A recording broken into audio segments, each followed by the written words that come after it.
خوبصورت دن کی بات ہے۔ نیلے آسمان پر ہلکے ہلکے بادل تیر رہے تھے، پرندے چہچہا رہے تھے اور جھیل کے کنارے پرسکون منظر تھا۔ وہاں ایک بطخ اپنے گھونسلے میں بیٹھی تھی۔ اس کے نیچے کچھ انڈے تھے جنہیں وہ اپنے پروں میں چھپائے بیٹھی تھی، صبر اور محبت سے اپنے بچوں کا انتظار کر رہی تھی۔ چند دنوں کے بعد ایک ایک کر کے انڈے پھٹنے لگے، ان میں زرد رنگ کے بچے باہر نکلے۔ وہ سب اپنی ماں کو دیکھ کر چہکنے لگے، ادھر ادھر دوڑنے لگے اور ماں بطخ بہت خوش تھی، لیکن ایک انڈا ابھی بھی ویسے کا ویسا پڑا تھا۔ دن گزرتے گئے اور آخر کار وہ انڈا بھی ہلنے لگا۔ جب وہ پھٹا تو اس میں سے ایک الگ ہی قسم کا بچہ نکلا۔ وہ نہ زرد تھا نہ چھوٹا تھا، اس کا رنگ سیاہی مائل تھا، جسامت بڑی تھی اور وہ باقی بچوں سے بالکل مختلف لگ رہا تھا۔ باقی سب بچوں نے حیرت سے اسے دیکھا اور کہا، یہ کتنا بدصورت ہے۔ دیگر جانوروں نے بھی اسے دیکھا اور ہنسنے لگے، کوئی اسے مزاح کا نشانہ بناتا، کوئی اسے دھتکارتا،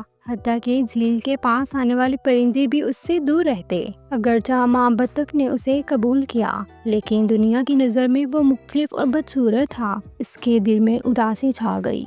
وہ اکثر سوچتا، میں ایسا کیوں ہوں؟ کیا میں واقعی بدصورت ہوں؟ ایک دن جب سب نے اسے تنگ کیا، وہ چپکے سے وہاں سے چلا گیا۔ وہ اکیلا جنگلوں، ندیوں اور کھیتوں میں گھومتا رہا۔ کبھی برف باری ہوتی، کبھی بارش اور کبھی اسے بھوکا رہنا پڑتا، مگر اس نے ہمت نہ ہاری۔ وقت گزرتا گیا، سردی ختم ہوئی اور بہار آ گئی۔ جھیلیں چمکنے لگیں، پھول کھلنے لگے، درختوں پر ہریالی آ گئی۔ بدصورت بچے نے ایک دن پانی کے کنارے جا کر جھانکا۔ پانی صاف تھا اور اس نے اپنا عکس دیکھا۔ وہ حیرت سے پیچھے ہٹ گیا، یہ تو وہ خود تھا، لیکن وہ بدصورت بطخ کا بچہ نہیں تھا۔ وہ ایک خوبصورت سفید شاندار ہنس بن چکا تھا، لمبی گردن، چمکتے ہوئے پر اور وقار بھرا انداز۔ تھوڑی ہی دیر میں چند دوسرے ہنس وہاں اترے، انہوں نے اسے خوشی سے خوش آمدید کہا اور اپنی جماعت میں شامل کر لیا۔ اب کوئی اسے بدصورت نہیں کہتا تھا۔ وہ بہت خوش ہوا، کیونکہ اب اسے اپنی اصل پہچان مل چکی تھی،